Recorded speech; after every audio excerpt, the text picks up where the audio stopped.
Bon, prêt pour la deuxième? Donc, déterminer le signe de moins 2x carré plus x moins 5. Donc, c'est encore un second degré. Ça alors. Donc, a vaut moins 2 cette fois. Il faut que je rectifie, hein, j'avais préparé, mais c'était pas prêt. Donc, a vaut moins 2. B vaut, 1, puisque c'est x. Et C vaut moins 5. Donc, l'équation à résoudre cette fois-ci, le copier-coller ça va plus vite, c'est moins 2x carré plus x moins 5 égale 0. Et celle-là, on ne l'a pas encore résolue, donc on va le faire. Et comme c'est une équation du second degré tout à fait standard, banale, tout ce qu'on veut, on va calculer le discriminant delta. Donc delta, b carré, donc 1 au carré, moins 4 fois a, attention, a moins 2, donc je suis obligé de mettre des parenthèses, fois b, a moins 5, donc je suis obligé de mettre des parenthèses. J'aime pas ça, il y a beaucoup de moins, mais je commence déjà par ce que j'aime bien, donc 1 au carré, ça fait 1. Et puis, il y a beaucoup de moins, alors je vais commencer par m'en occuper de tous ces moins. C'est des produits, donc puisque ce sont des produits, c'est la règle des signes qui s'applique.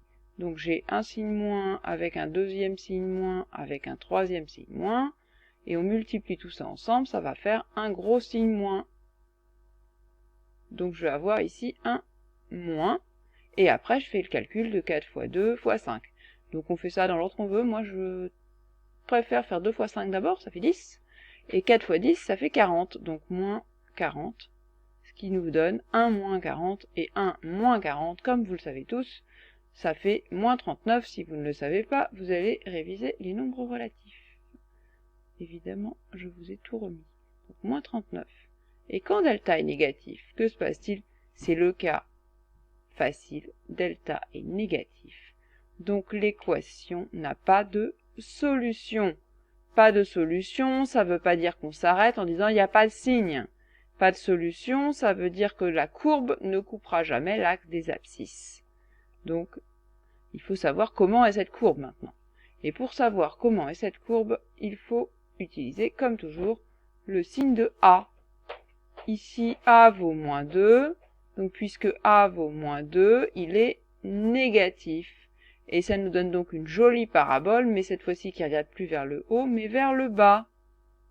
Et ce qu'on vient de voir, c'est que cette parabole ne coupe jamais l'axe des abscisses. L'axe des abscisses, il ne peut pas être en dessous. C'est pas possible, ça descend aussi bas qu'on veut. Donc l'axe des abscisses, il est forcément au dessus. Et donc, concernant le signe de notre expression, c'est forcément tout le temps négatif. Donc je peux faire un tableau, ça fait un peu luxe, hein, un tableau pour ça, mais bon, pourquoi pas. On peut faire un petit tableau de signes. Donc on n'oublie pas, c'est obligatoire, de mettre les titres des lignes. Donc qu'est-ce qu'il y a sur la première ligne? Il y a des valeurs de x. Qu'est-ce qu'il y a sur la deuxième ligne? Eh bien, il y a notre expression que nous venons d'étudier. Donc il y a ce fameux moins 2x carré plus x moins 5.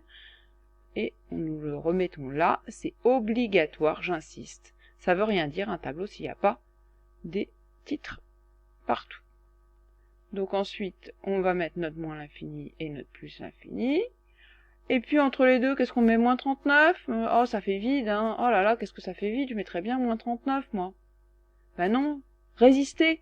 Résistez, on met rien. On a dit que ça ne s'annulait jamais. Ce qu'on met ici, c'est quand ça s'annule. Donc il n'y a rien pour annuler.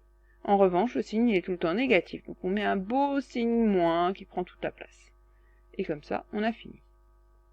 Et donc, c'est terminé pour ce signe. Dans une dernière vidéo, je vais vous expliquer l'exploitation qu'on peut faire de ces tableaux-ci.